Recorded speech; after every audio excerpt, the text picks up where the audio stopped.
Hello everyone, मैं Arun Kumar Yadav. Video के इस सीरीज में हम लोग क्या पढ़ रहे हैं? पी वाई क्यू सीरीज पढ़ रहे हैं। अब तक हम लोग क्या क्या कवर कर चुके हैं? 2025 का पेपर कंप्लीट कर चुके हैं, 2024 का, 2023 का, 2022 का, 2021 का, 2020 का। यानी 6 साल का हम लोग ऑलरेडी एमसीक्यू क्वेश्चन सारा कंप्लीट कर चुके हैं। अब 2019 का एमसीक्यू हम लोग देखने वाले हैं। 2019 में टोटल 50 क्वेश्चन थे एमसीक्यू, जिसमें से 50 का ही आंसर देना था। और 20 में क्या था? 20 में 60 एमसीक्यू था, जिसमें 50 का आंसर देना था। इससे इसके बाद 21 से लेकर के 25 तक कितना था? 100 एमसीक्यू हैं। और 100 में से कितना का आंसर देना है? मात्र 50 का आपको आंसर देना है। तो अभी थोड़ा सा पेपर इजी हो गया है, पहले थोड़ा सा टफ हुआ करता था। आइए 19 का ऑब्जेक्टिव हम देख लेते हैं। 19 का ऑब्जेक्टिव के साथ 18 और 17 बनाने का कोई मतलब हमको लग नहीं रहा है। 7 साल का ऑलरेडी कवर हो जाएगा। तो 7 साल का जो क्वेश्चन बैंक रेडी होगा आपका, 7 साल का क्वेश्चन बैंक कितना है? लगभग आपका 610 क्वेश्चन है। तो 610 क्वेश्चन यदि एमसीक्यू बना लेते हैं, हमसे लगता है कि 2026 का जो पेपर होगा आपका, 2026 में मैथ का पेपर जो होगा ऑब्जेक्टिव का, इससे बाहर नहीं आने वाला है, जितना ही क्वेश्चन बना लेते हैं। तो ऐसे हम जो मोस्ट रिपीटेड क्वेश्चन जो होगा, सबसे ज्यादा जो रिपीट हुआ होगा, वैसे हम 50 एमसीक्यू रेडी करेंगे। तो ये 50 क्वेश्चन को हम आपको बता देंगे। 50 भी आप पढ़ लेते हैं तो आप एग्जाम में आराम से 40 और 50 के बीच में क्वेश्चन को अटेंड कर पाइएगा, केवल यही 50 पढ़ के। तो ये 50 को हम बहुत डिटेल में आपको पढ़ाने वाले हैं। आइए शुरू करते हैं 2019 का। क्वेश्चन नंबर 1, निम्न में से कौन सी घटना की प्रायिकता नहीं हो सकती है? तो बहुत ही इंपॉर्टेंट, हर साल पूछा जा रहा है। तो प्रायिकता जो होता है, बताएं आपको, 0 से लेकर के 1 के बीच में होता है। या 0 हो सकता है या 1 हो सकता है, माइनस में नहीं पॉसिबल है। और बाटा में हो सकता है, लेकिन 1 से ज्यादा नहीं होना चाहिए। देखिए, तो पहला क्या है? 3.5 बिल्कुल पॉसिबल नहीं है, प्रायिकता हो ही नहीं सकता है, क्योंकि प्रायिकता 1 से कम होता है। तो इसमें कौन सी घटना की प्रायिकता नहीं हो सकती है? ये यही मेरा आंसर है। 0.2 लेस देन 1 है, तो क्या हो जाएगा? ये मेरा प्रायिकता हो सकता है। 0.3 हो सकता है। 60% को क्या लिख सकते हैं? 0.6, ये भी लेस देन 1 हो गया, ये भी हो सकता है। तो इस चीज को आपको याद रखना है, यही कंसेप्ट है। इससे हर साल क्वेश्चन पूछा गया है, चाहे वो 2000, 2100, 2200, 2300, 2400 या 2500, सब में क्वेश्चन इससे आया है। क्वेश्चन नंबर 2, पीएक्स दिया हुआ है, पीएक्स का एक शून्यक बताना है। तो क्या करेंगे? तो इसका पहले या तो इस वैल्यू को पुट करके देख लीजिए, जहाँ पी एक्स 0 हो जाएगा वहीं उसका शून्यक होगा। या गुणनखंड थे, इसका शून्यक निकाल लीजिए। हम ये ऑप्शन अपनाएंगे, क्या? पी एक्स जो है, P x equal to x square minus 3x-4। सारे ऑप्शन को पुट करके देखेंगे। ए में क्या है? ए में है एक्स इक्वल टू 2 है, तो 2 पुट करके देखते हैं। पी 2 तो क्या हो जाएगा? 2 का स्क्वायर -3 इंटू 2 -4, तो क्या हो जाएगा? 4 4 कट जाएगा, तो क्या हो जाएगा? -6 हो गया। तो 0 नहीं होता, क्या हो जाएगा? ई मेरा शून्यक नहीं होगा। अब बी में रख के देखते हैं। एक्स इक्वल टू क्या है बी में? 4 है, तो 4 रख के देखते हैं। P4 क्या हो जाएगा? 4 का स्क्वायर -3 इंटू 4 -4, तो 4 चौका 16, ये कितना हो जाएगा? 4 3 12 4 16, क्या हो जाएगा? 0 हो जाएगा। तो यही मेरा शून्यक होगा, ऑप्शन बी मेरा सही आंसर होगा। बाकी भी रख के देखिएगा, तो ये वाला क्या होगा? ये वाला तो 0 नहीं होगा आपका पीएक्स, इसलिए क्या हो जाएगा? ये शून्यक नहीं होंगे। 3 में देखते हैं, द्विघात बहुपद के शून्यक हैं। सेम क्वेश्चन, अब इसका हम शून्यक निकाल लेते हैं, बहुत ही इजी है। तो एक्स इक्वल टू हम क्या लिख सकते हैं? एक्स स्क्वायर -2, क्या हो जाएगा? ये इसको लिख देंगे हम एक्स स्क्वायर माइनस √2 का स्क्वायर लिख सकते हैं। तो क्या आ गया? ये आ गया ए माइनस बी, ए स्क्वायर माइनस बी स्क्वायर। इसको क्या लिख सकते हैं? A plus B into A minus B. ये क्या है? ये फॉर्मूला है, आपको याद रहना चाहिए। क्या लिख देंगे? X minus √2, x plus √2। हम बताए थे शून्य के लिए क्या होता है, जब गुणनखंड कर लेंगे, शून्य के लिए पी एक्स 0 होना चाहिए। इसका मतलब 0 कब होगा? पी एक्स या तो ई 0 होना चाहिए या ई 0 होना चाहिए। ई 0 होगा तो क्या हो जाएगा? एक्स इक्वल टू √2 हो जाएगा। ई 0 होगा तो क्या हो जाएगा? एक्स इक्वल टू माइनस √2 हो जाएगा। देख लीजिए, √2 -2 कहाँ है? Option B 4। देखिए, ए बी सी किसी त्रिभुज के कोण हो तो sine B plus C by 2 बराबर होगा। बहुत ही अच्छा क्वेश्चन है, बहुत ही स्टैंडर्ड क्वेश्चन है। इस तरह क्वेश्चन हम उम्मीद नहीं करते हैं कि 10th में पूछा जाएगा। लेकिन अच्छा क्वेश्चन, आइए देखते हैं। त्रिभुज ए बी सी में कोई त्रिभुज है ए बी सी, क्योंकि इस तरह क्वेश्चन 10th में नहीं है, लगभग इस तरह का क्वेश्चन जो है 11th या 12th में पढ़ाया जाता है। ए बी सी, तो त्रिभुज के तीनों कोनों का योग कितना होता है? 180 होता है। लिख सकते हैं A plus B plus C equal to 180, लिख सकते हैं। अब देखिए बी प्लस सी इधर रहने देंगे और एक उधर ले आएंगे तो क्या हो जाएगा? माइनस में हो जाएगा, तो 180 माइनस ए। अब 2 से भाग दे दीजिए दोनों साइड, तो क्या हो जाएगा? B plus C divide by 2, क्या हो जाएगा? 180 माइनस ए डिवाइड बाई 2, और क्या हो जाएगा? फिर इसको सिंप्लीफाई करते हैं, B C by 2 equal to हो जाएगा 90 डिग्री माइनस ए बाई 2, यही होगा। अब दोनों तरफ साइन लगा दीजिए तो क्या हो जाएगा? Sine B plus C by 2 equal to क्या हो जाएगा? Sine 90 minus A by 2। तो ये क्या आ गया? यहाँ देखिए, हम क्या जानते हैं? हम जानते हैं साइन 90 माइनस थीटा क्या होता है? साइन 90 माइनस थीटा होता है कॉस थीटा।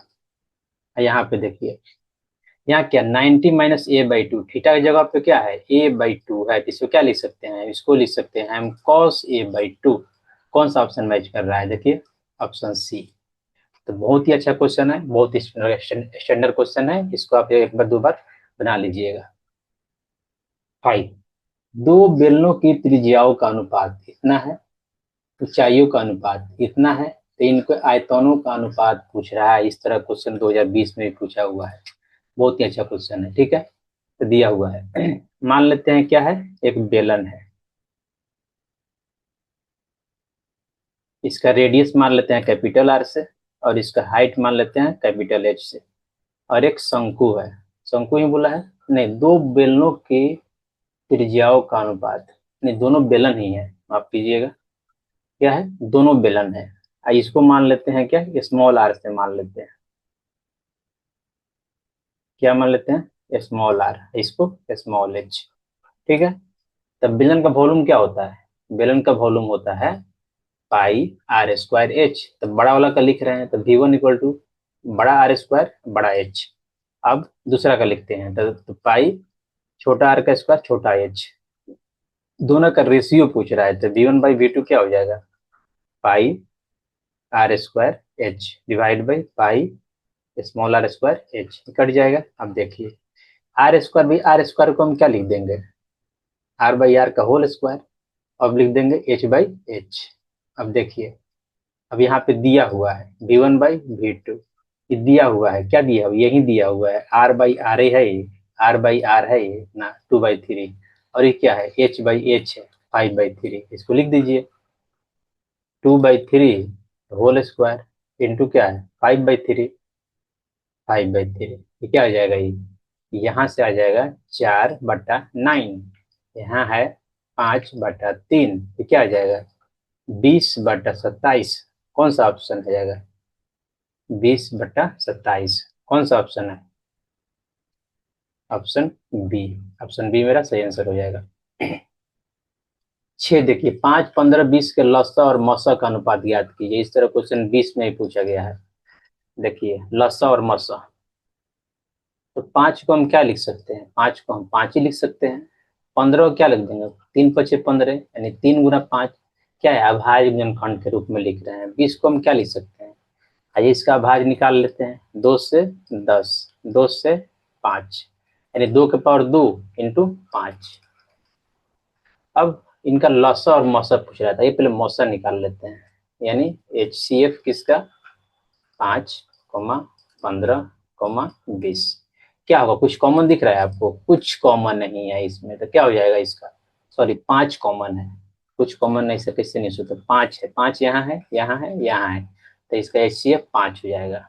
अब देखिए, अब बच गया LCM। LCM किसका? इसी का, 5 का, 15 का और 20 का। 5 कॉमन है, तो 5 का सबसे अधिक पावर 1 ही है, तो 1 होगा। बच गया क्या?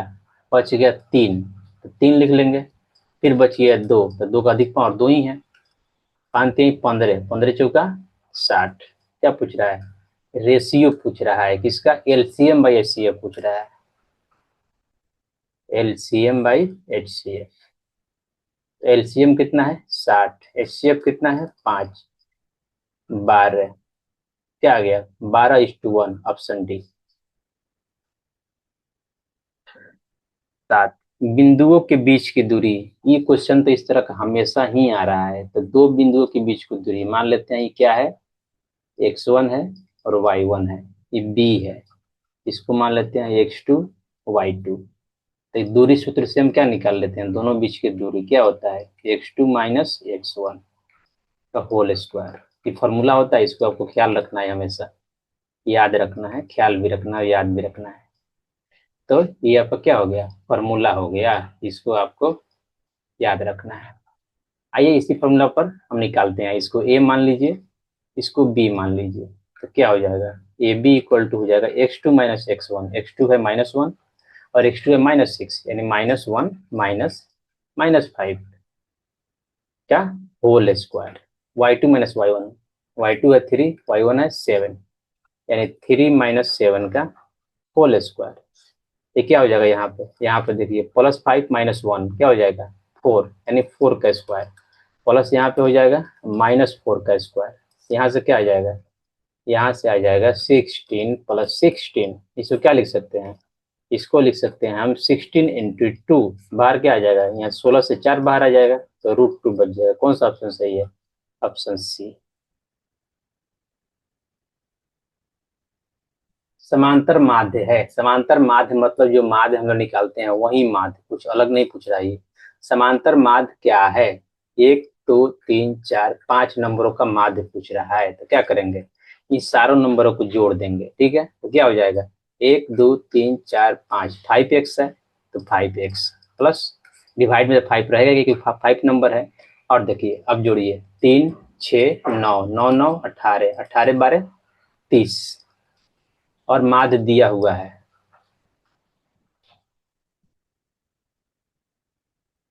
नहीं, माध्य दिया नहीं है, माध्य नहीं, एक्स के टर्म में ही माध्य पूछ रहा है, तो माध्य दिया नहीं है, एक्स के टर्म में ही माध्य पूछ रहा है, कोई दिक्कत नहीं है। ऊपर से 5 कॉमन हो जाएगा तो क्या हो जाएगा, x + 6 डिवाइड बाई 5, क्या बच गया, x + 6।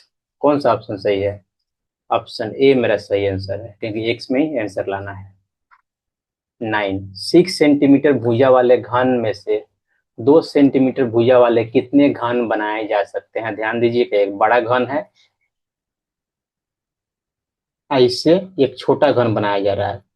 तो क्या तरीका होता है, पिघलाएंगे, और जब भी पिघलाएंगे तो इससे बोल रहा है कि इतना छोटा घन कितना बन सकता है। तो कितना बनेगा, दोनों का आयतन बराबर कर दीजिए तो नंबर निकल जाएगा, दोनों का रेशियो को निकाल लीजिएगा। तो इसका कितना है ए, इसका ए कितना है, A1 मान लेते हैं, इसको कितना है 6 सेंटीमीटर, और A2 कितना है, A2 है 2 सेंटीमीटर। तो क्या करेंगे, घन घन 1 का, यानी बड़ा वाला घन का वॉल्यूम इक्वल टू क्या हो जाएगा, छोटा वाला घन का वॉल्यूम V2 मान ले रहे हैं। तो घन क्या होता है, ए क्यूब, यानी A1 का क्यूब, V2 यानी A2 का क्यूब, नहीं होगा ना। अब देख लीजिए A1 कितना है, A1 6 है, यानी 6 का क्यूब, A2 कितना है 2, यानी 2 का क्यूब। ये क्या हो जाएगा,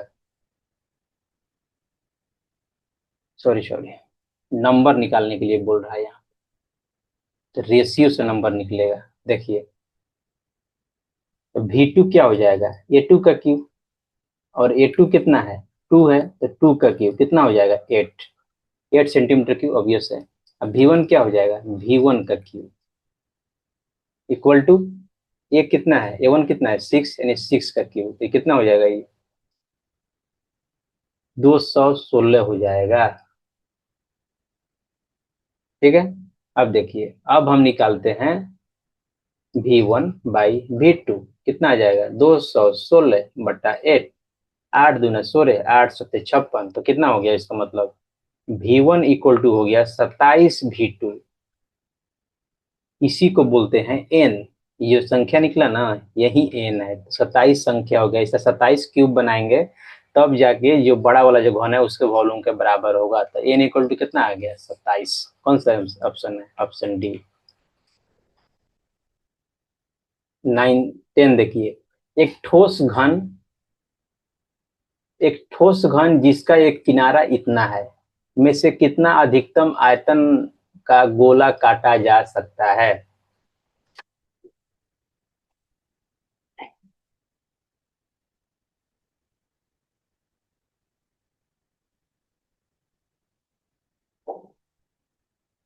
एक घन है, इसका कितना है, दिया हुआ है किनारा।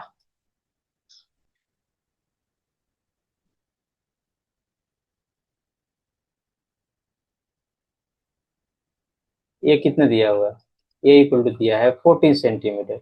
बोल रहा है कि इसको इसमें से एक गोला निकालना है काट के। गोला मतलब क्या होता है, गोला मतलब कैसे निकालेंगे हम, तो ई वाला बाहरी को टच करेगा, ई वाला टच करेगा, फिर ई वाला टच करेगा, ई वाला टच करेगा, इसी को क्या बोलते हैं, इसी को गोला बोलते हैं। यानी पूरा एक बॉल समझ ले, फुटबॉल समझ ले, इसे एक गोला निकाल रहे हैं तो क्या होगा, इसका जो व्यास होगा, इस जो गोला का व्यास होगा वो क्या होगा, इस भुजा के बराबर है। जो डी होगा वो ए के बराबर यानी भुजा के बराबर होगा। ऐसा भी जो ऊपर वाला जो व्यास होगा क्या होगा, ये भी इसका ए के बराबर होगा। तो कितना आयतन वाला काटा जा सकता है समझिए, यानी तो इसलिए यहाँ लिखेंगे गोला का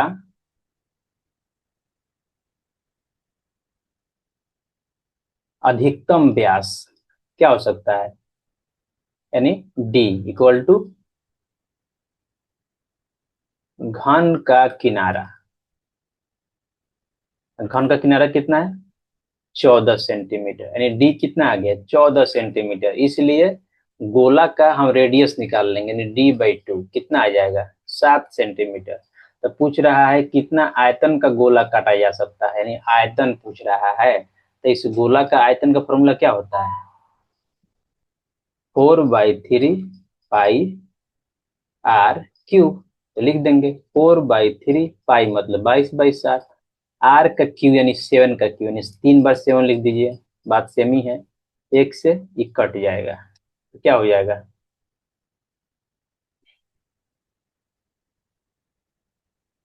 3 से तो कटेगा नहीं, 7 से तो 49। अधिकतम आयतन का गोला काटा जा सकता है, देखिए,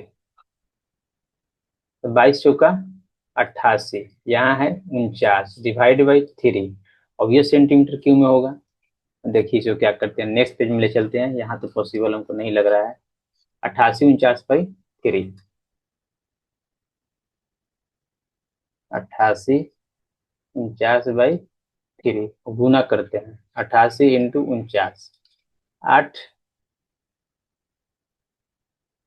8×9 = 72, 8×9 = 72 = 80, 8 × 4 = 32, 8 × 4 = 32, 3 35, 2 2 3 4 43 22, कितना आ गया, 43/3 सेंटीमीटर क्यूब। देखिए कहीं आ रहा है 43/22,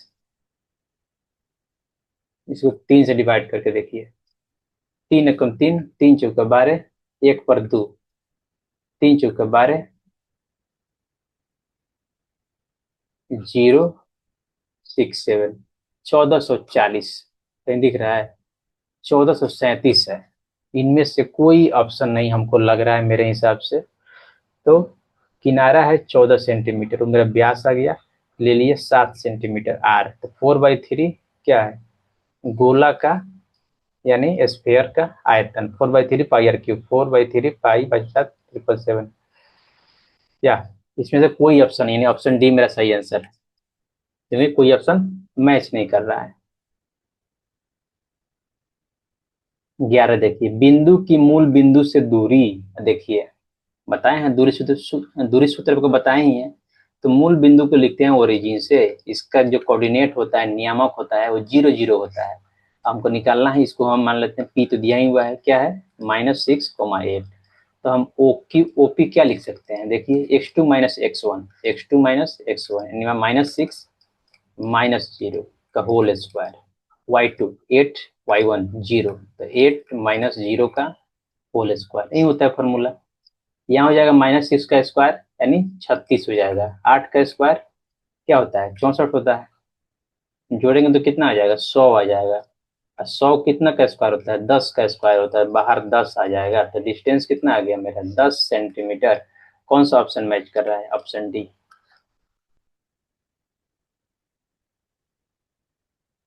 12, यदि दो समरूप त्रिभुजों का क्षेत्रफलों का अनुपात इतना है तो इनके संगत भुजाओं का अनुपात क्या होगा, ये बताए हुए हैं कंसेप्ट हम। यदि डेल्टा वन समरूप है डेल्टा टू के, तो area of delta one divide by area of delta two क्या होता है, संगत भुजा, कोई भी संगत भुजा किसका, डेल्टा वन का, डिवाइड बाई संगत भुजा किसका, डेल्टा टू का स्क्वायर, कोई भी एक भुजा, तो क्या होता है, एरिया जो होता है भुजा के, संगत भुजा के स्क्वायर के बराबर होता है, जो रेशियो होता है। तो इस फार्मूला को अब याद रखेंगे, बहुत ही वीवीआई फार्मूला है, हर साल इससे क्वेश्चन आ रहा है। आइए देखते हैं। तो क्षेत्रफल दिया हुआ संगत पूछेगा, जस्ट इस पे रूट चढ़ा दीजिए तो क्या हो जाएगा, 8:11। कौन सा ऑप्शन सही है, ऑप्शन ए आपका सही आंसर है। कैसे, इस फॉर्मूला पर रख के देख लीजिए। आइए देखते हैं, यहीं पे रखते हैं। क्या क्षेत्रफलों का अनुपात दिया हुआ है, क्या 64/121। मान लेते हैं पहला संगत भुजा ए और दूसरा संगत भुजा बी, तो दोनों का स्क्वायर ही है, तो यहाँ से क्या आ जाएगा, स्क्वायर हटेगा तो रूट आ जाएगा, 64/121। यहाँ आ जाएगा संगत भुजा ए बाई बी, और क्या हो जाएगा, 64 यानी 8 का स्क्वायर 8 बार होता है, 121 11 का स्क्वायर 11 बार आ जाएगा। ए बाई बी संगत भुजा का रेशियो आ गया, कौन सा ऑप्शन, ऑप्शन ए। तो इस फॉर्मूला को याद रखना है आपको। 13 tan थीटा दिया हुआ है, साइन थीटा पूछ रहा है, क्या तरीका है, तो जैसे ही tan थीटा दिया हुआ है 3/4, tan थीटा इक्वल टू होता क्या है, P/3/4 दिया हुआ है, tan थीटा इक्वल टू होता है P/B, तो P से इसको इक्वेट कर दीजिए, Q से इसको इक्वेट कर दीजिए, यही होता है। P=3, B=4। पाइथागोरस प्रमेय से हमें h स्क्वायर इक्वल टू क्या होता है, P square plus B square. P कितना है 3, B कितना है 4, ये कितना आ जाएगा 9 + 16 25। यहाँ से h कितना आ जाएगा, √25 से कितना बाहर आ जाएगा 5। जैसे ही h आया, अब क्या निकाल लीजिएगा, साइन थीटा निकाल लीजिएगा। क्यों, क्योंकि साइन थीटा इक्वल टू होता है P/H। P तो आपको मालूम है 3, h अभी निकाले हैं 5। कौन सा ऑप्शन मैच कर रहा है आपका, ऑप्शन डी। ऑप्शन डी मेरा सही आंसर है। 14 देखिए, एक रेखा जो वृत्त को दो भिन्न बिंदुओं पर प्रतिच्छेद करती है कहलाती है, यानी एक वृत्त हो गया दो भिन्न बिंदु पे, कहाँ पे, तो ए पे यानी यहाँ पे, और बी पे यानी यहाँ पे कट करे, इसको क्या बोलते हैं, इसको बोलते हैं जीवा या स्पर्श रेखा। इनमें से कोई नहीं, इसको क्या बोलते हैं, इसको बोलते हैं छेदक रेखा। क्या बोलते हैं इसको, छेदक रेखा बोलते हैं या प्रतिच्छेदी रेखा बोलते हैं। जीवा क्या होता है, जीवा एक रेखा नहीं होता है, जीवा एक रेखा खंड होता है, जो वृत्त को दो बिंदुओं पर छोए ऐसा रेखाखंड उसको जीवा बोलते हैं। यानी सीडी क्या है, ये जीवा है, क्या है, जीवा है, लेकिन ये क्या है, रेखा है, और तो ये जीवा नहीं होगा। स्पर्श रेखा क्या होता है, जो वृत्त को एक बिंदु पर छुए, यानी यहाँ पे मान लेते हैं पी है, तो ये क्या हो गया, इसको बोलेंगे स्पर्श रेखा। जो किसी एक वृत्त को एक बिंदु पर छुए उसको बोलते हैं स्पर्श रेखा। ए और बी दोनों बिल्कुल नहीं, ये भी गलत है, इनमें से कोई नहीं, ये मेरा सही आंसर है, बाकी सब गलत है।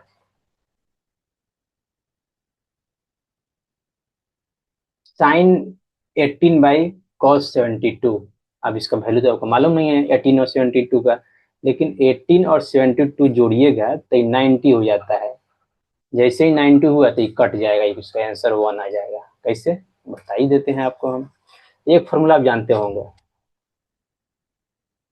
साइन थीटा इक्वल टू क्या होता है, कॉस 90 माइनस थीटा, या कॉस थीटा इक्वल टू क्या होता है, इसी के रिवर्स साइन 90 माइनस थीटा। अब कोई एक साइन को कॉस में कन्वर्ट कर दीजिए, कॉस को साइन में कन्वर्ट कर दीजिए, क्योंकि कटना है हमको। आइए साइन को हम कॉस में कन्वर्ट करते हैं, तो साइन 18 को हम क्या लिख सकते हैं, cos 19 minus 18, cos 90 minus 18 divide by cos 72। ऊपर भी कितना आ जाएगा, ऊपर भी आ जाएगा cos 72 degree divide by cos 72 degree, cut के कितना आ जाएगा 1। ऑप्शन बी मेरा सही आंसर है। 16 देखिए, एक समबाहु त्रिभुज ए बी सी की एक भुजा 2a है, तो इसकी ऊंचाई क्या होता है, ये आपको बताया है पहले भी। ये क्या है, बहुत इजी क्वेश्चन है, समबाहु त्रिभुज है। तो समबाहु त्रिभुज में तीनों भुजा क्या होता है, आपस में बराबर होता है, यानी ए मान लेते हैं। और जो इसका हाइट होता है, इसका हाइट क्या होता है, इसका हाइट को एच से लिखते हैं, इसका हाइट हमेशा √3/2a होता है। तो ऊंचाई ही तो पूछ रहा है, तो क्या होता है √3/2a। लेकिन भुजा के ए को हम भुजा माने हैं, लेकिन अब भुजा क्या दिया हुआ है, यहाँ पर भुजा 2a दिया हुआ है, तो एक जगह पे 2a रख देंगे। ठीक है, तो क्या हो जाएगा, 2 से 2 कट जाएगा। इसको हम a डैश मान लेते हैं, हम जो माने हैं इसको। ठीक है, a डैश कितना है, 2a है, तो क्या आ जाएगा यहाँ से, √3a। कौन सा ऑप्शन सही है, ऑप्शन बी। ऑप्शन बी मेरा सही आंसर हो जाएगा। 17, दो संख्याओं a और 18 का लसा इतना है और मसा इतना है, तो a का मान क्या होगा, हम जानते हैं फॉर्मूला क्या, HCF। दो संख्या है a और b, और एलसीएम, दो संख्या है a और b, यानी a और b का HCF गुना एलसीएम क्या होता है, प्रोडक्ट ऑफ नंबर, यानी दोनों नंबरों का गुणनफल के बराबर होता है। ये क्या हो गया, बहुत इंपॉर्टेंट फॉर्मूला, इसको याद रखना है। आइए इसी को निकालते हैं। मौसा यानी HCF दिया हुआ है 2, लौसा यानी एलसीएम दिया हुआ है 36, इक्वल टू क्या, नंबर a इंटू 18, यही होगा, a इंटू 18। ये निकालना है, यहाँ से 18 से काट देंगे, 36, 18 दूना 36, यहाँ बच गया 2, 2, 2 दूना 4, यानी 4 इक्वल टू a। यही तो पूछ रहा है, तो इस कौन सा ऑप्शन है, ऑप्शन सी मेरा सही आंसर होगा। 18 देखिए, पी क्यू दिया हुआ है, को मिलाने वाली रेखाखंड का मध्य बिंदु का नियामक निकालिए। ये भी बहुत इंपॉर्टेंट है, आजकल हर साल पूछा जा रहा है इससे। तो मान लेते हैं ये ए है, जिसका नियामक दिया हुआ है x1, y1, और बी है, इसका नियामक दिया हुआ है x2, y2। अब पी इसका मध्य बिंदु है, इसका नियामक दिया हुआ है क्या, x, y, और x, y हमको निकालना है। तो पी x, y क्या हो जाएगा, जस्ट दोनों के x नियामक को जोड़ दीजिए, ए और बी को, यानी x1 plus x2 divide by 2, और y के भी y नियामक को जोड़ दीजिए, y1 plus y2 divide by 2। यही क्या हो जाएगा, यही मेरा फॉर्मूला हो जाएगा मध्य बिंदु का। तो इसको आपको ख्याल रखना है और याद रखना है, एक नंबर इससे आना ही है, मध्य बिंदु। देखिए इसको अब निकालते हैं हम, आइए निकालते हैं। P x y, sorry P नहीं, यहाँ पे पी क्यू दिया हुआ है, तो हम इसको मान लेते हैं क्या, एम मान लेते हैं मध्य बिंदु को, पी एक्स वाई, यानी एम एक्स वाई, पी और क्यू का मध्य बिंदु, यानी x1 -4 प्लस x2 यानी 8, -4 प्लस 8 डिवाइड बाई 2, ना तो रहेगा ही, y1 2, y2 6, यानी 2 प्लस 6 डिवाइड बाई 2। यहाँ से क्या आ जाएगा, 4/2 2, और 8/2 क्या आ जाएगा, 4। 2, 4 कौन सा ऑप्शन है, ऑप्शन सी। ऑप्शन सी आपका सही आंसर हो जाएगा। 19 देखिए, यदि 6, 8, 9 एक्स का और तथा 13 का माध्य इतना है, तो एक्स का मान ज्ञात कीजिए। माध्य इक्वल टू क्या होता है, नंबर को जोड़ दीजिए, 6 plus 8 plus 9 plus x plus 13, कितना संख्या, कितना टोटल, 1 2 3 4 5, डिवाइड बाई 5। माध्य दिया हुआ है कितना है, 10, तो यहाँ लिख देंगे 10, 5 डिवाइड में आकर गुना हो जाएगा, इक्वल टू क्या होगा, जोड़ देंगे, 8 6 8 6 14, 14 9 23, 23 और 13 36, तो कितना हो जाएगा, 36 प्लस एक्स। अब देखिए ये हो जाएगा 50, 50 इधर 36 है आके माइनस हो जाएगा, तो क्या हो जाएगा, एक्स कितना हो जाएगा, ये हो जाएगा 14, 14 इक्वल टू एक्स, एक्स का वैल्यू कितना आ गया, 14। ऑप्शन सी मेरा सही आंसर है। 20, 5 cos थीटा इक्वल टू 3, तो 3 tan थीटा का मान निकालना है। तो इसे कंफ्यूज नहीं होना है कि 5 cos थीटा दिया है, कोई बात नहीं, 5 को हम इस साइड लाकर डिवाइड कर देंगे, क्योंकि मल्टीप्लाई में ही है, तो cos थीटा क्या हो जाएगा, 3/5 हो गया। पूछ रहा है 3 tan थीटा। अब यहाँ से पहले जैसे ही cos थीटा आया, तो cos थीटा क्या होता है, b/h, तो यहाँ से b क्या हो जाएगा 3, h क्या हो जाएगा 5, यानी लिख देंगे b equal to 3, h equal to 5।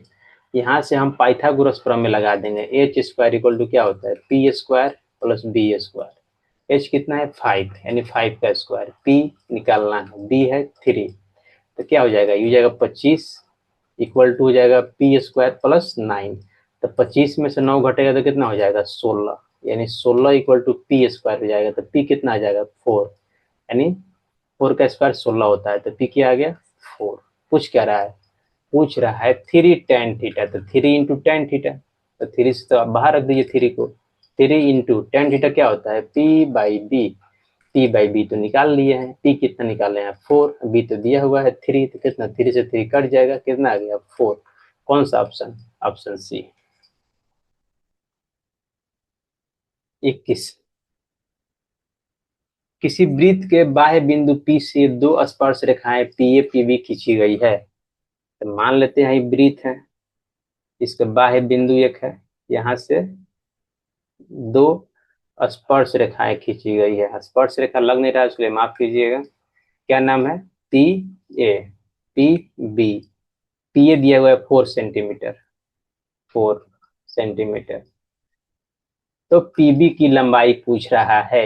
इससे इजी क्वेश्चन और क्या होता है, हम जानते हैं कि किसी बाह्य बिंदु से किसी वृत्त पे खींची गई दो स्पर्श रेखाएं आपस में बराबर होती हैं।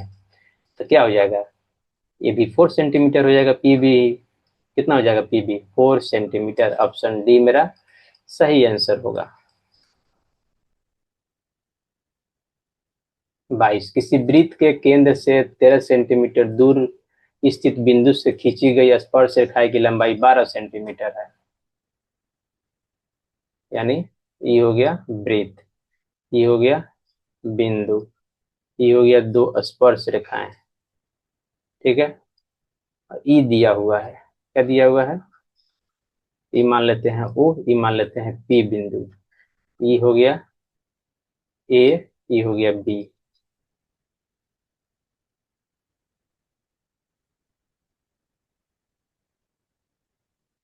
दिया क्या हुआ है और देख लेते हैं। स्पर्श रेखा की लंबाई 12 सेंटीमीटर, यानी ये भी 12, ये भी 12, दोनों बराबर होता है, ये और ये।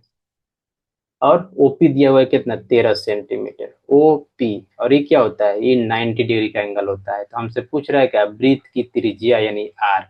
अब देखिए ट्रायंगल ए ओ पी में क्या होता है, पाइथागोरस प्रमेय। तो क्या लिख देंगे, इसे यहाँ लिख सकते हैं हम, ओ पी का स्क्वायर इक्वल टू ओ ए का स्क्वायर प्लस पी ए का स्क्वायर। पाइथागोरस प्रमेय लगा देंगे। यानी ई वाला क्या है, कर्ण है, तो कर्ण का स्क्वायर इक्वल टू क्या होता है, अदर दो भुजाओं के स्क्वायर का योग। यही तो हम कर रहे हैं। ओपी कितना दिया हुआ है, तो 13 का स्क्वायर। ओ ए यही तो आर है, आर का स्क्वायर। पी ए क्या है, पी ए दिया हुआ है 12, 12 का स्क्वायर। क्या हो जाएगा ये 169 equal to R square plus 144। 169 में से 144 जाएगा, कितना बच जाएगा 25। तो 25 इक्वल टू आर स्क्वायर। तो आर कितना आ जाएगा यहाँ से 5, 5 सेंटीमीटर। कौन सा ऑप्शन सही है, ऑप्शन डी 23। देखिए 0 और 50 के बीच विषम विषम संख्याओं की संख्या है, यानी नंबर पूछ रहा है। ठीक है, ये बताते हैं। विषम संख्या 0 और 50 के बीच में क्या विषम संख्या हो सकता है, तो पहला विषम संख्या तो 0 और 50 के बीच में पहला 1 होगा, इसके बाद 3 होगा, इसके बाद 5 होगा। 50 से पहले कौन विषम संख्या होगा 49। तो नंबर पूछ रहा है यहाँ पे, तो यहाँ पे आइए क्या करेंगे, हमको दिया हुआ है क्या, ए एन कितना दिया हुआ है 49। ए हमको मालूम है, और डी यहाँ से निकाल लेंगे, क्या हो जाएगा 3 - 1 = 2। अब जस्ट एन लगाइए और एन निकाल दीजिए, क्या होता है A plus n - 1 into D. N दिया हुआ है कितना 49, ये कितना है 1, n - 1 एन तो निकालना ही है, डी मालूम है हमको 2। अब 49 में से एक आके घट जाएगा, तो क्या हो जाएगा 48। 48 इक्वल टू हो जाएगा n - 1 इंटू 2, 2 से काट देंगे 48 कितना है 24 मरतबे। क्या हो जाएगा 24 इक्वल टू n - 1। इधर 24 है, इधर -1 है, -1 आकर इधर प्लस हो जाएगा, तो क्या हो जाएगा 25 इक्वल टू n। कौन सा ऑप्शन सही है, ऑप्शन बी 25 आंसर हो गया। ताश के पत्तों की एक गड्डी को अच्छी तरह से फेंटा गया है, एक पत्ती यादृच्छिक निकाला जाता है। यादृच्छिक मतलब रैंडम, रैंडम मतलब जस्ट कोई पिक कर लिए बिना कोई देखे सोचे समझे कोई दिमाग लगाए। तो इसके इक्का होने की संभावना क्या है, और ध्यान दीजिएगा।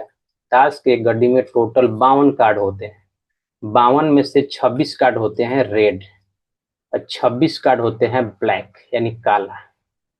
और एक का जो होता है रेड में 2 एक का होता है, ठीक है।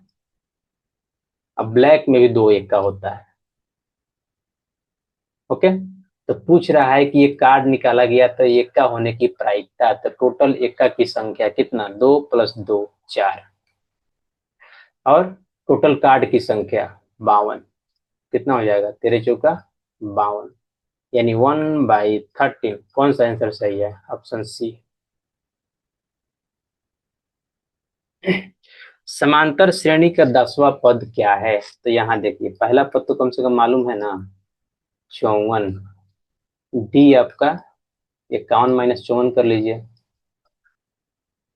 क्या आ जाएगा, -3। 10वां पद यानी एन इक्वल टू क्या दिया हुआ है, 10। एन का फॉर्मूला क्या होता है, फॉर्मूला होता है A + n - 1 × डी। अब जहां जहां एन है वहां 10 रख दीजिए, तो क्या हो जाएगा, A10 इक्वल टू हो जाएगा A + 10 - 1 × डी। अब देखिए क्या आ जाएगा, A + 9D। ये कितना है, ये तो अभी निकाले हैं 54 × 9, डी कितना है, -3।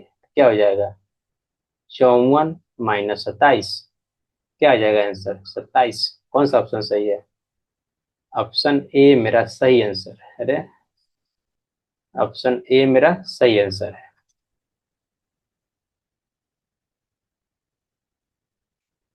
26 समीकरण युग्म के हल हैं, क्या तरीका होता है, ये हमको बहुत बार बताया है। यदि समीकरण इसमें बताएं कि नोट्स हो, आइए बताते हैं। यदि दो समीकरण युग्म स्टैंडर्ड फॉर्मेट में दिया हुआ हो, ऐसे, फिर क्या, A2x + B2y + C2 = 0।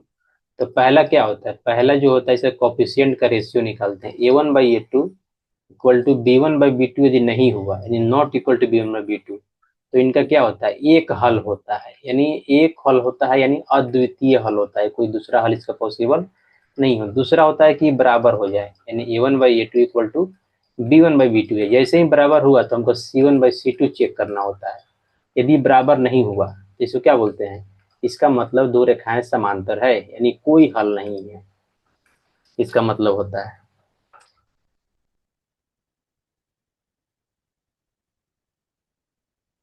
और तीसरा क्या होता है, जब तीनों बराबर हो जाए तो क्या होता है, तीनों बराबर का मतलब होता है कि समपाती रेखा है। समपाती रेखा का मतलब एक रेखा दूसरे रेखा के ऊपर है, तो क्या हो जाएगा, इसका होता है अनंत हल होता है। हल कब होता है किसी रेखा का, जब एक रेखा दूसरी रेखा को किसी पॉइंट पे काट दे, इसी बोलते हैं प्रतिच्छेदी रेखा, इसका एक हल होता है। या एक रेखा दूसरे रेखा के ऊपर हो, ऐसे इसे कितना कॉमन पॉइंट होगा, अनेक, इसीलिए इसका हल कितना होता है, अनेक होता है। और पैरेलल लाइन में कोई कॉमन पॉइंट नहीं होता है, ना कोई हल नहीं होता है। अब आइए इसको देखते हैं, A1/A2 निकालते हैं। A1 है 2, A2 है -3, सॉरी 1 है A1 और A2 है -3, यह आ जाएगा -1/3। B1/B2 निकालते हैं। B1 कितना है 2, B2 कितना है -6, यानी 2/-6, तो क्या आ जाएगा, -1/3। C1/C2 निकालते हैं। C1 कितना है 5, C2 कितना है 1, तो 5/1 = 5। यहाँ से क्या आ गया, यहाँ से देखिए मेरा सेकेंड कंडीशन मैच कर रहा है, तो A1/A2 = B1/B2 तो है, लेकिन नॉट इक्वल टू C1/C2, यानी कंडीशन मेरा सेकेंड मैच कर गया। तो कितना आंसर हो जाएगा, कोई हल नहीं, ऑप्शन सी मेरा सही आंसर होगा। 27 देखिए, यदि दो त्रिभुजों में ए बी सी तथा पी क्यू आर में, आइए बना लेते हैं। ए बी सी, दूसरा क्या है, पी क्यू आर है, पी क्यू और आर है। ए इक्वल टू पी है, यानी ए इक्वल टू पी है, ई वाला एंगल। दूसरा क्या है, बी इक्वल टू क्यू है, बी इक्वल टू क्यू है, यानी इसको दो लाइन से रिप्रेजेंट कर रहे हैं। और सी इक्वल टू आर है, यानी क्या है, ये दोनों त्रिभुज क्या है, समरूप है। एंगल एंगल एंगल समरूपता से, ट्रिपल एंगल समरूपता से। तो क्या होगा, ए बी सी, अब देखिए पहले ए बी सी और पी क्यू आर क्या हो जाएंगे, समरूप हो जाएंगे। डी, कौन सा आंसर होगा, डी आंसर होगा। ए बी सी और पी क्यू आर समरूप होंगे। अब देखिए पी क्यू आर और ई समरूप क्यों नहीं होगा, बहुत ही अच्छा क्वेश्चन है। पी क्यू आर और सी ए बी समरूप क्यों नहीं होगा, तो पी क्यू आर देखिए, P Q R, C A B, तो यहां से शुरू कर रहा है सी, इसमें कहां शुरू किया है, ए से। तो देखिए ए और सी दोनों बराबर है नहीं, तो इसी तरह जो यहाँ लिखा जाता है पी क्यू आर, तो पी और सी जो एंगल होता है दोनों बराबर होना चाहिए, क्यू और मिड वाला ए दोनों बराबर होना चाहिए, आर और ए बी बराबर होना चाहिए। तो यहाँ बराबर नहीं है, पी और सी बराबर नहीं है, इसलिए नहीं होगा। यहाँ देखिए पी क्यू आर, पी और ए देखिए क्या बराबर हैं, पी और ए बराबर है नहीं, हाँ है, पी और ए, सॉरी पी और बी है, पी और बी है, पी बी बराबर है, बिल्कुल नहीं है, एक लाइन है, दो लाइन है, तो ये भी मेरा आंसर नहीं होगा। सी देखिए, सी यहाँ पे है और पी देखिए बराबर है, सी रेड ले लीजिए, सी यानी ई और पी यानी ई। अब देखिए यहाँ पे तीन लाइन है, यहाँ पे एक लाइन बराबर है नहीं है, तो ये भी नहीं होगा।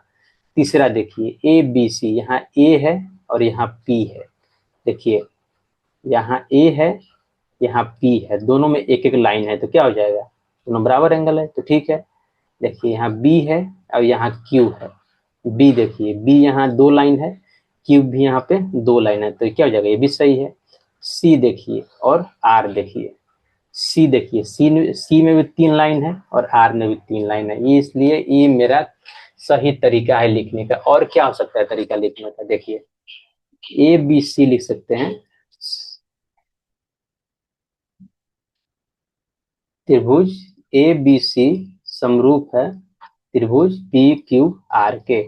ए B C P Q R, इसी ऑर्डर में हम लिख सकते हैं, क्या लिख सकते हैं, बी सी ए, त्रिभुज बी सी ए समरूप है क्यू आर पी से, क्यू आर पी से। सिमिलर वे में अब हम यहाँ शुरू करेंगे, सी A B, C A B समरूप है आर पी क्यू से, आर पी क्यू से। इस सारे में जो होता है इनके संगत कोण क्या होंगे, बराबर होंगे। तो इस तरह से समरूपता को लिखा जाता है। बहुत ही वीवीआई, इतना आदमी इस चीज को समझ नहीं पाता है, लिखा रहता है दो ट्रायंगल लिखा है तो समझ जाते हैं कि दोनों क्या कैसा भी लिखिए समरूप होंगे, ऐसा नहीं होता है। 28, समांतर श्रेणी का कौन सा पद 82 है, यानी एन दिया हुआ है कितना, 82, यहाँ पे ए दिया हुआ है 2, डी तो निकाल लेंगे, कितना 6 माइनस 2 कितना हो जाएगा 4। अब एन का फॉर्मूला क्या होता है, A plus N minus one into D. हमको एन निकालना है, एन दिया हुआ है कितना 82, ए दिया हुआ है 2, एन माइनस वन, डी कितना है 4। अब 82 में से 2 घटेगा तो कितना आ जाएगा 80, क्या हो जाएगा एन माइनस वन इंटू 4। अब 4 से काटेंगे 80 को, 20 मरतबे कटेगा, यानी 20 इक्वल टू क्या आ गया, एन माइनस वन जाकर उधर प्लस हो जाएगा, क्या हो जाएगा 21, 21 इक्वल टू एन। कौन सा आंसर है, ऑप्शन सी, यानी 21वां पद कितना होगा 88 होगा।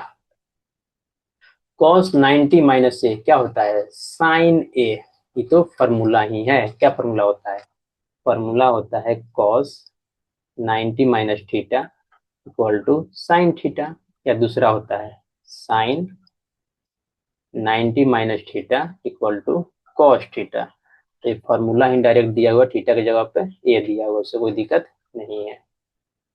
30, 38.5 सेंटीमीटर स्क्वायर क्षेत्रफल वाले वृत्त की त्रिज्या क्या है, आइए देखते हैं। पाई आर स्क्वायर क्या होता है, ब्रीथ का क्षेत्रफल C1 एक ब्रीथ है, दिया हुआ है क्षेत्रफल क्या दिया हुआ है 38.5, पाई हो जाएगा 22/7 इंटू आर स्क्वायर।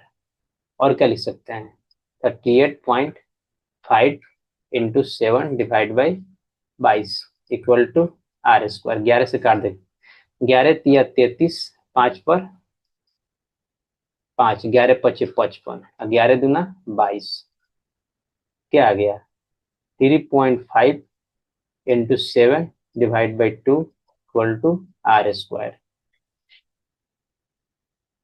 7 पचे 35, 7 तिरका 21 और 3 24 divide by 2 equal to R square, यही होगा।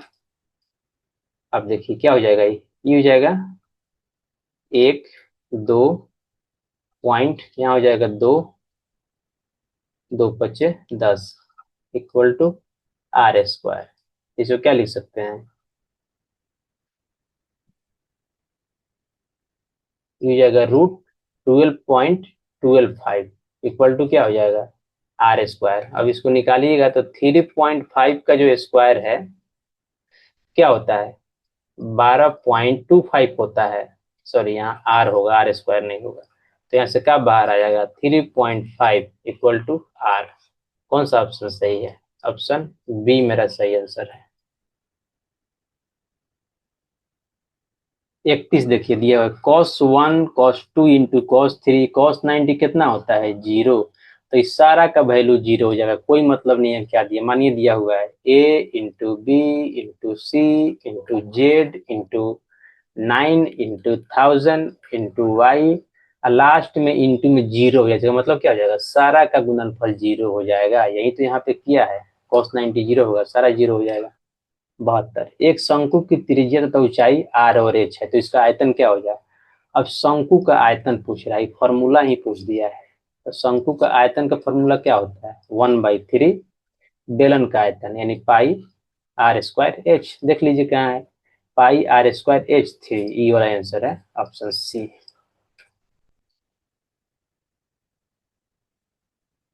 बिंदु किस पाद में स्थित है, यहाँ क्या है प्लस, यहाँ है माइनस, तो प्लस माइनस किस पाद में आता है फोर्थ पाद में आता है, तो इसका आंसर आपका फोर्थ पाद में होगा। कैसे, चाहे इस बिंदु को भी आप दर्शा के देख लीजिए, एक्स एक्सिस होता है एक्स एक्स डैश, ये वाई एक्सिस होता है वाई वाई डैश, यही होता है। अब देखिए यहाँ क्या होता है प्लस में होता है 1 2 3, यहाँ क्या होता है -1 -2, वाई प्लस में होता है 1 2 3, यहाँ वाई माइनस में होता है -1 -2। देखिए क्या पूछ रहा है 2√3 पूछ रहा है, यानी यहाँ पे कहीं पे होगा इस, ठीक है, यहाँ मान लेते हैं 2√3। और क्या पूछ रहा है -√2, -√2 कितना होगा -√2 मान लीजिए यहाँ होगा, दोनों को मिलाइएगा तो कहाँ मिलेगा यहाँ मिलेगा, तो यही पॉइंट मेरा हो जाएगा 2√3 कोमा -√2, यानी फोर्थ क्वाड्रेंट में, ये क्या है फर्स्ट है, ये सेकेंड क्वाड्रेंट है और ये थर्ड क्वाड्रेंट है और ये फोर्थ है। 34, किसी घटना ई के लिए निम्न में कौन सही है, कोई घटना ई है तो इसका प्रायिकता क्या होगा पी होगा, और किसी भी चीज का प्रायिकता 0 और 1 के बीच में लाई करता है, इससे ज्यादा पॉसिबल नहीं है। देखिए यहाँ पे क्या दिया है पी ग्रेटर देन 1 कभी पॉसिबल नहीं है, ठीक है, पी लेस देन 1 कभी पॉसिबल, लेस देन 0 कभी पॉसिबल नहीं है, पी इक्वल टू 1 पॉसिबल है, P not P equal to -1 बिल्कुल पॉसिबल नहीं है, ऑप्शन सी मेरा सही आंसर है। 35, निम्न में से किस द्विघात बहुपद के शून्यकों का योग -3 और गुणनफल 2 है, तो निकाल के देख लेते हैं। पहला देखते हैं अल्फा प्लस बीटा क्या होता है -b/a होता है, यहाँ पे b कितना है 3, a कितना है 1, तो हो जाएगा -3/1 इक्वल टू -3, तो पहला तो मैच कर गया। अब अल्फा इंटू बीटा देखते हैं, c/a होता है, तो c क्या है यहाँ पे 2 है, देखिए यहाँ पे, और a कितना है 1 है, तो 2/1 क्या हो जाएगा 2, अब ध्यान से देखिएगा तो गुणनफल कितना है, -3, -3 मेरा आ गया।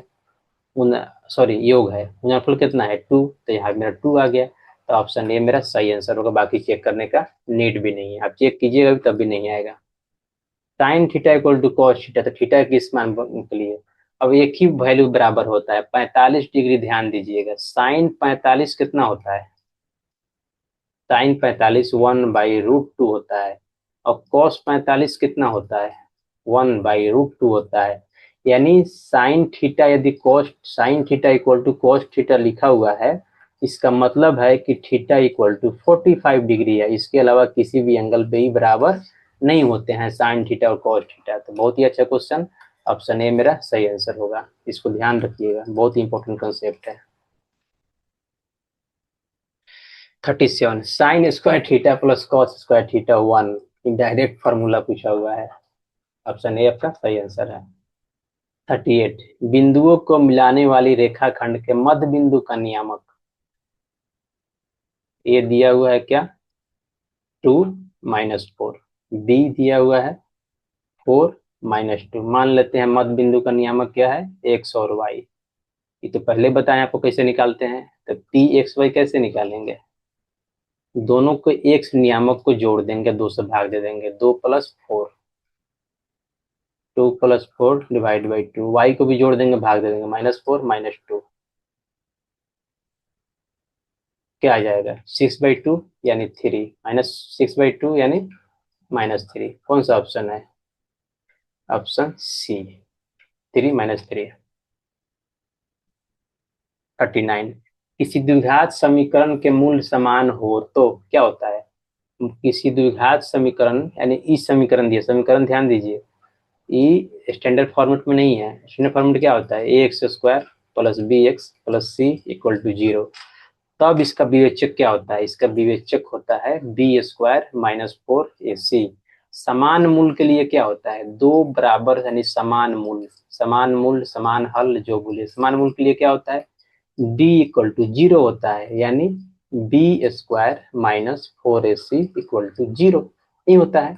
अब ध्यान दीजिए यहाँ ए बी सी क्या है, यहाँ से तुलना कीजिए, ए इक्वल टू क्या आएगा यहाँ पे, ए इक्वल टू का बी है, अब बी इक्वल टू क्या है, बी इक्वल टू यहाँ पे ए है, और सी इक्वल टू क्या है, सी इक्वल टू तो सी ही है, कोई बात नहीं, इसे पुट कीजिए, b², तो b कितना है a, यानी a का स्क्वायर, -4 a कितना है b, यानी हो जाएगा b, c कितना है c ही है, तो 4bc = 0, क्या हो गया a² - 4bc = 0। कौन सा ऑप्शन सही है, ऑप्शन डी आपका सही आंसर है। तो इस स्टैंडर्ड फॉर्मेट को आपको याद रखना है, बहुत ही जरूरी होता है, ये विवेचक जो फॉर्मूला होता है ये स्टैंडर्ड फॉर्मेट के लिए ही होता है, स्टैंडर्ड फॉर्मेट ना दिया रहे तो उसको कन्वर्ट करना होता है। 43 यदि एक उदग्र खंबे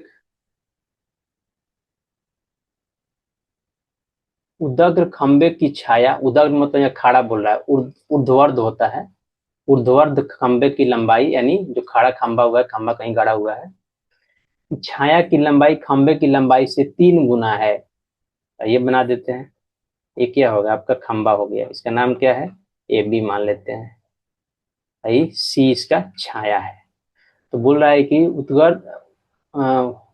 ऊर्ध्वाधर खंबे की छाया की लंबाई खंबे की लंबाई के √3 गुना है, तो खंबे की लंबाई x, तो छाया की लंबाई क्या हो जाएगा √3x, इसको मिला देंगे। तो क्या पूछ रहा है, तो सूर्य क्या उन्नयन कोण, बहुत अच्छा तरीका है कि सूर्य पूछना, उससे कोई दिक्कत नहीं होता है। मान लीजिए सूर्य है तो उसको छाया बन रहा है इस खंबा का इधर √3x, तो यहाँ से क्या निकालेंगे tan थीटा इक्वल टू क्या होता है p/b। अब देखिए यहाँ जो थीटा है, इस थीटा के लिए p क्या होगा, सामने वाला होगा p, अब b क्या होगा e b होगा √3x, यही तो लिखना है, p कितना है x, b कितना है √3x, तो क्या हो जाएगा 1/√3, और 1/√3 को tan में कन्वर्ट करिए तो कितना आ जाएगा tan 30 जो होता है वो 1/√3 है, तो हम लिख सकते हैं, कोई दिक्कत नहीं। अब यहाँ देखिए यहाँ से क्या आ गया tan थीटा इक्वल टू आ गया tan 30, तो यहाँ से थीटा आ जाएगा मेरा कितना 30 डिग्री। कौन सा ऑप्शन सही है, ऑप्शन बी आपका सही आंसर है। 41, किसी आदमी 24 मीटर पश्चिम जाता है। अच्छा क्वेश्चन। आइए पहले आपको हम ईस्ट वेस्ट नॉर्थ समझा दें। इसको बोलते हैं ईस्ट, इसको बोलते हैं वेस्ट, इसको बोलते हैं नॉर्थ, इसको बोलते हैं साउथ। ईस्ट मतलब क्या? ईस्ट मतलब पूरब, इतना तो समझते ही होंगे, इंग्लिश हमको लगता है। वेस्ट मतलब क्या? पश्चिम, ठीक है। नॉर्थ मतलब क्या? उत्तर। साउथ मतलब दक्षिण। ये तरीका होता है, ऐसे ही लिखा जाता है। जो ग्राफ पे हम बनाते हैं तो ऐसे ही बनाते हैं। ये देखते हैं, एक आदमी 24 मीटर पश्चिम जाता है, यानी यहाँ से चला और यहाँ आया, ठीक है। यहाँ मान लीजिए ओ है, तो यहाँ ए पर पहुंचा, कितना चल के? 24। अब क्या बोल रहा है? वो पुनः 10 मीटर उत्तर जाता है। उत्तर कौन? इधर। कितना गया? बी पे पहुंचा, कितना? 10 मीटर। अब वह अपने प्रारंभिक बिंदु से कितनी दूरी पर है? प्रारंभिक बिंदु कौन सा होगा? ओ होगा। यहाँ से ओ बी पूछ रहा है, तो ये क्या है? समकोण त्रिभुज हो गया। तो यहाँ से ओ बी निकाल सकते हैं आराम से आप। तो ओ बी क्या होगा? O B square equal to हो जाएगा O A square plus A B square. नहीं होगा ना? और वो ए कितना है? 24, तो 24 का स्क्वायर। ए बी कितना है? 10, यानी 10 का स्क्वायर। तो कितना हो जाएगा? हो जाएगा 576 प्लस 100, तो कितना आ जाएगा? 676। यहाँ से क्या लिख देंगे? यहाँ से हम लिख सकते हैं ओ बी इक्वल टू √676। ये कितना का स्क्वायर होता है? ई स्क्वायर होता है 26 का। 26 का स्क्वायर होता है 676। बाहर क्या आएगा? 26। तो मेरा ओ बी जो है, यही मेरा इसका स्ट्रेट प्रारंभिक बिंदु से इसका दूरी है 26 मीटर। कौन सा ऑप्शन सही है? Option C. तो अच्छा क्वेश्चन है। इस तरह क्वेश्चन अभी पूछा नहीं है कभी भी, 2019 के बाद कभी नहीं ऐसा क्वेश्चन हमको देखने को मिला है। तो इस तरह क्वेश्चन जब बना लीजिएगा।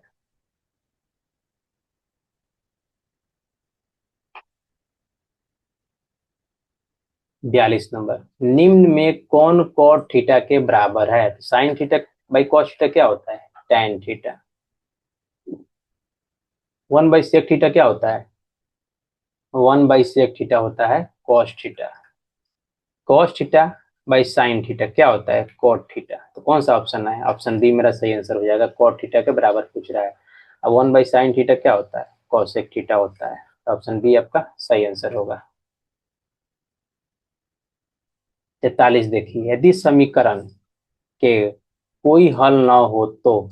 कोई हल नहीं होने के लिए बताए हैं, क्या होता है? A1/A2 इक्वल टू B1/B2 होना चाहिए, लेकिन C1/C2 के बराबर नहीं होना चाहिए। अब इसी पे पुट कर दीजिए। A1 कितना है? K। A2 कितना है? 6, यानी K/6 equal to B1/B2 -5 equal to -5/2 not equal to क्या? C1/C2। C1 कितना है? 2, C2 कितना है? 7, यानी 2/7। तो 2/7 तो है नहीं, कोई बात नहीं, लेकिन ये तो बराबर होना चाहिए। तो यहाँ से हम लिख देंगे क्या?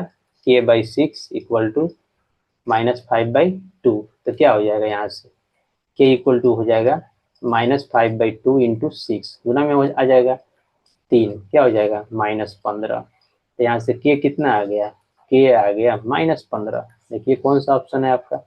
ऑप्शन डी आपका सही आंसर होगा। 44, निम्नलिखित में से कौन द्विघात समीकरण नहीं है? द्विघात समीकरण होने के लिए क्या होता है? द्विघात समीकरण होने के लिए एक्स का जो पावर होता है हमेशा 2 होना चाहिए, और प्लस माइनस माइनस में पावर नहीं होना चाहिए, बाटा में भिन्न में पावर नहीं होना चाहिए, तभी क्या होता है? द्विघात समीकरण होता है। यहाँ देखिए, यहाँ क्या लिखिएगा? ए प्लस बी का होल क्यूब, यानी ए क्यू लिखिएगा, एक्स क्यू। यहाँ से क्या आ जाएगा? यहाँ से कोई एक्स क्यू आ जाएगा, एक्स क्यू हट जाएगा तो क्या हो जाएगा? एक्स स्क्वायर में आ जाएगा। तो द्विघात समीकरण है। यहाँ देखिए, x+1 का होल स्क्वायर है, यहाँ से ये कोई एक्स स्क्वायर आ जाएगा, तो क्या हो जाएगा? ये द्विघात समीकरण में हो जाएगा। यहाँ देखिए, यहाँ भी एक्स, यहाँ भी एक्स, मल्टीप्लाई हो तो क्या हो जाएगा? X square. ये भी द्विघात समीकरण में है। यहाँ देखिए, एक्स का पावर -2 है, जैसे ही पावर माइनस में, देखिए ये द्विघात समीकरण नहीं हो सकता है। यानी ऑप्शन डी मेरा सही आंसर है। 45 देखिए, दो चर में दो एक घातीय समीकरणों के ग्राफ यदि प्रतिच्छेदी रेखाएं हो तो हलों की संख्या क्या हो जाएगी? देखिए दो चर वाले रैखिक समीकरण दिया हुआ है, एक मान लीजिए ई वाला, एक मान लीजिए ई वाला प्रतिच्छेदी है, ये L1 है, ये L2 है, क्या है, दोनों रेखा है, प्रतिच्छेदी है। इसका मतलब क्या है, एक पॉइंट पर एक दूसरे को काट रहे हैं, जहां दो रेखा दूसरे को काटता है वहीं उसका हल होता है। तो P मान लीजिए एक्स वाई है, यही क्या हो गया, इसका हल हो जाएगा, क्या हो जाएगा, हल या मूल, जो भी बोलिए मूल हो जाएगा। तो कितना हल होता है, केवल एक हल होगा, यानी अद्वितीय हल होगा। तो क्या होगा, सिर्फ एक हल, ऑप्शन ए। और होता है, और क्या होता है, दो लाइन है, मान लीजिए एक लाइन ई है और एक लाइन ई है, और दोनों लाइन जो है क्या है, पैरेलल है। इसका मतलब क्या हो गया, कहीं एक दूसरे को नहीं काट रहे हैं, तो क्या हो जाएगा, इनका कोई हल नहीं होता है। तीन तरह का लाइन हो सकता है, तो इनका कोई हल नहीं हो सकता है।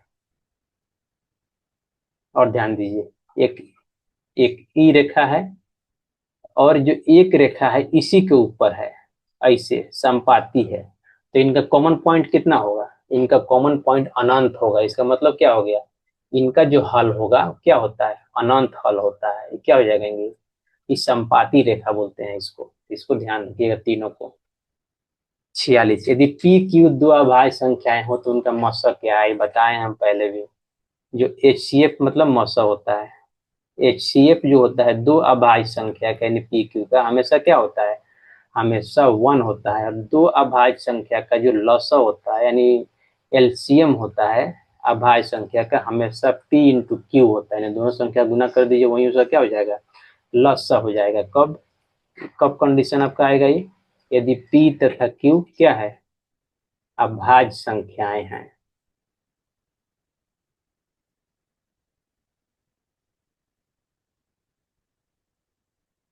हो गया, कौन सा आंसर हो जाएगा, ऑप्शन डी आपका आंसर हो जाएगा इसका। 43, इतना तथा इतना का परिसर होगा, परिसर, आई थिंक परिसर मतलब माध्य ही यहाँ बोल रहा है, परिसर समथिंग न्यू थी, रेंज ऑफ,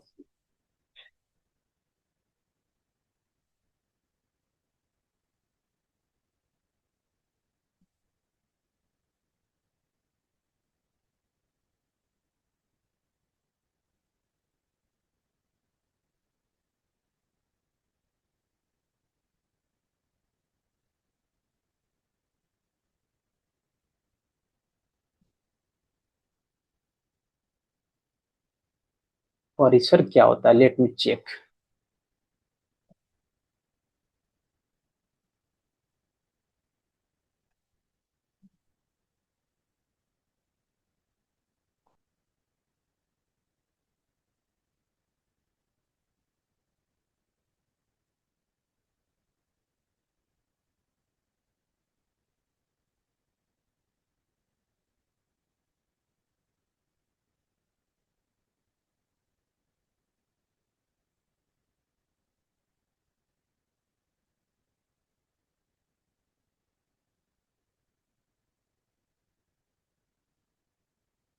या, तो परिसर एनसीईआरटी में पढ़ना नहीं है अब, लेकिन फिर भी मालूम की कि होता क्या है। देखिए, परिसर का मतलब होता है, इसको लिख लीजिएगा, परिसर मतलब होता है सबसे अधिक मान, यानी अधिकतम संख्या माइनस न्यूनतम संख्या, यानी सबसे छोटी संख्या और सबसे बड़ी संख्या का क्या अंतर, इसी को क्या बोलते हैं, इसी को बोलते हैं परिसर। तो इसको आप ख्याल रखिएगा, ये क्या है आपका फॉर्मूला है। देखिए, सबसे बड़ी संख्या इसमें कौन है, 30 है, तो परिसर क्या हो जाएगा, परिसर इक्वल टू हो जाएगा 30 माइनस सबसे छोटी संख्या क्या है, 9 है, तो क्या हो जाएगा 21। कौन सा ऑप्शन है सही आपका, ऑप्शन डी। तो इसको ख्याल रखिएगा, परिसर को, नया चीज है, लेकिन अब पूछता नहीं है। 2019 के अलावा हम कहीं भी नहीं देखे हैं, जितना भी 6 साल क्वेश्चन सोल्व किए हैं 20 से लेकर 25 तक, कहीं नहीं मिला है। निम्न में कौन अपरिमेय नहीं है, तो रूट 10 क्या है, अपरिमेय है, क्योंकि इससे रूट 10 जो है यहाँ से बाहर नहीं आ सकता है, तो क्या है, अपरिमेय संख्या है। रूट 35 क्या है, ये भी अपरिमेय है, क्योंकि 35 कोई बाहर नहीं ला सकते हैं। 24 क्या है? 24 भी अपरिमेय है, क्योंकि 24 से भी यहाँ से बाहर नहीं आएगा, √6 रह ही जाएगा। 121 बराबर क्या होता है? 11, क्योंकि 11 का स्क्वायर क्या होता है? 121 होता है। तो ये क्या हो जाएगा? ये परिमेय हो जाएगा, यानी ये अपरिमेय नहीं है। ऑप्शन डी आपका सही आंसर होगा। 49। टेन स्क्वायर 60 डिग्री का मान कितना होता है? तो टेन 60 का मान होता है √3, इसका स्क्वायर कर दीजिए तो टेन स्क्वायर 60 हो जाएगा, इक्वल टू क्या आ जाएगा? 3। कौन सा ऑप्शन सही है? Option B. बहुत ही इजी क्वेश्चन। 50। सबसे छोटी अभाज्य सबसे छोटी अभाज्य सबसे छोटी भाज्य संख्या का गुणनफल क्या होगा? क्या होगा? तो सबसे छोटी जो भाज्य अभाज्य संख्या है, ये को हम कंसीडर नहीं करते हैं। अभाज्य सबसे छोटी, इसको लिख देते हैं हम।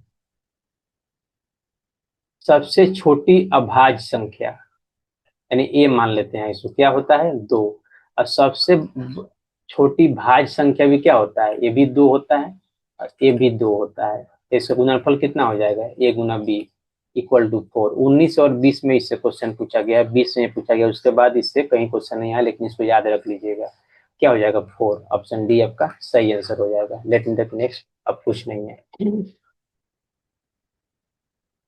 इसके, सॉरी, इसके साथ क्या होता है? इसके साथ 2019 में कितना क्वेश्चन पूछा है? केवल 50 MCQ क्वेश्चन पूछा है। तो क्या हो गया? ये कंप्लीट हो गया। और इसी के साथ जो PYQ का जो सीरीज चल रहा था, ये भी मेरा यहाँ पे खत्म होता है। इसमें हम लोग क्या क्या कवर किए?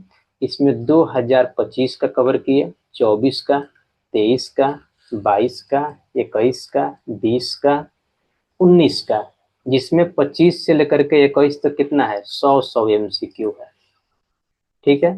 लेकिन 20 में कितना है? 60 MCQ है। और 19 में कितना है? 50 MCQ है। तो कितना हो गया? इसमें गुना कर दीजिए, कितना से? 1 2 3 4 5, 5 से। तो टोटल कितना आ गया? टोटल आ गया मेरा 610। 610 MCQ हम लोग कंप्लीट कर लिए, एक एक को डिटेल में देखते हुए कंसेप्ट के साथ। तो इतना बना लीजिएगा, आपका एग्जाम में 2026 का जो पेपर होगा मैथ में, उसका कोई भी क्वेश्चन छूटने वाला नहीं है। देखिए, तो इसके बाद हम लोग क्या शुरू करेंगे? इसके बाद हम लोग शुरू करने जा रहे हैं साइंस। साइंस को भी एकदम डिटेल में पढ़ेंगे, एडवांस में पढ़ेंगे, एकदम डिटेल में बताने वाले हैं आपको साइंस को। पहले क्या करेंगे? जो लेक्चर जो 1 होगा, हमेशा कंसेप्ट का वीडियो रहेगा, जिसमें कंसेप्ट बताएंगे। इसके बाद जस्ट ही तुरंत बाद क्या करेंगे? इसका जो न्यूमेरिकल होगा, यानी कैलकुलेशन वाला जो क्वेश्चन होगा, वो सोल्व करेंगे। फिर क्या करेंगे?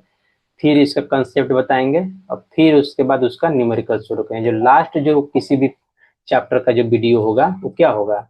वो होगा उसके अभ्यास का क्वेश्चन, यानी जितना भी अभ्यास में क्वेश्चन है सबको बताया जाएगा। तो साइंस की हम ऐसे ही कंप्लीट करेंगे। आइए, बने रहिए मेरे साथ, व्हाट्सएप चैनल को ज्वाइन कर लीजिए। कोई डाउट होता है तो पूछने के लिए बहुत बहुत धन्यवाद।